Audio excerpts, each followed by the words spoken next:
This is a production of PBS 39. Good evening. Thanks so much for joining us. I'm Amy Burkett.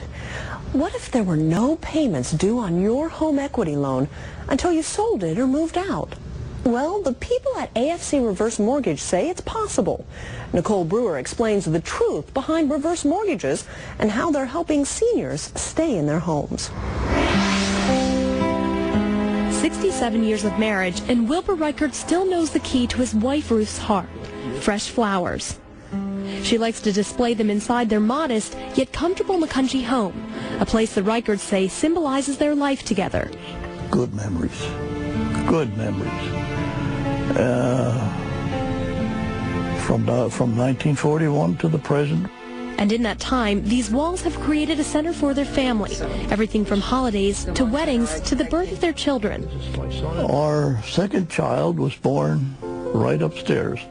Priceless moments and lasting memories, all within a home they recently couldn't afford to keep. It got to the point where my savings were exhausted. Totally exhausted. Wilbur says their financial trouble was largely based on medical expenses, like doctor visits, surgeries, and medication.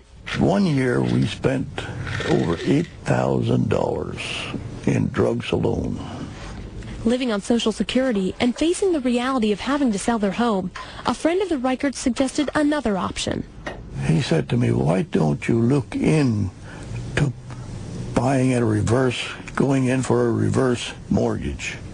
The Reicherts were referred to John Kreisa, president of AFC Mortgages, and like so many others, they wondered, what is a reverse mortgage? It's a program that allows people to take money out of the equity of their home and use it for any purpose.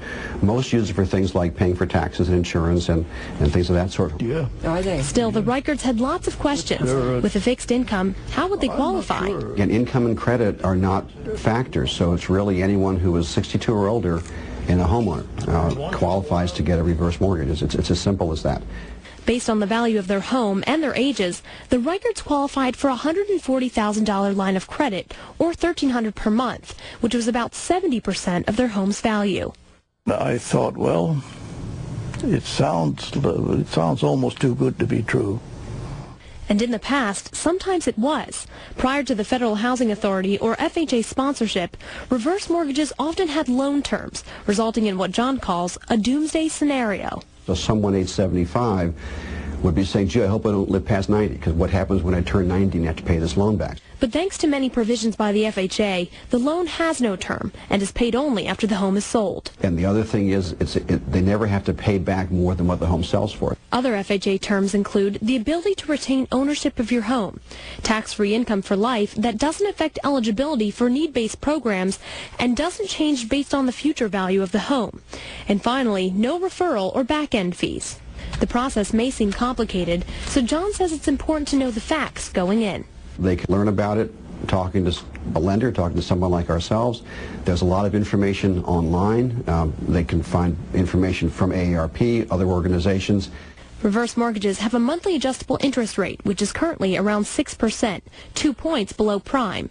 They also include a 2% FHA insurance premium, but John says it's money well spent. The FHA insurance is there as a consumer protection, so it's something you want to have, and that's why the program has become so popular, is because of the FHA insurance.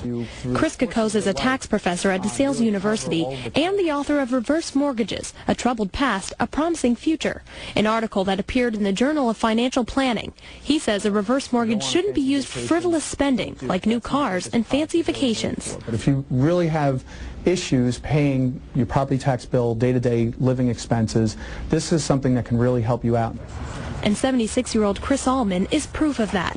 Like the Reicherts, she faced having to sell her home because of financial trouble. I was starting to feel the pinch of a limited income. Chris qualified for a $134,000 line of credit, money she used to pay city property taxes. Still, she was hesitant at first.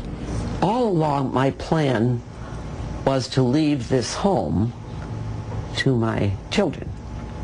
And that did bother me, to think that they wouldn't have as much equity in it if I got the reverse mortgage.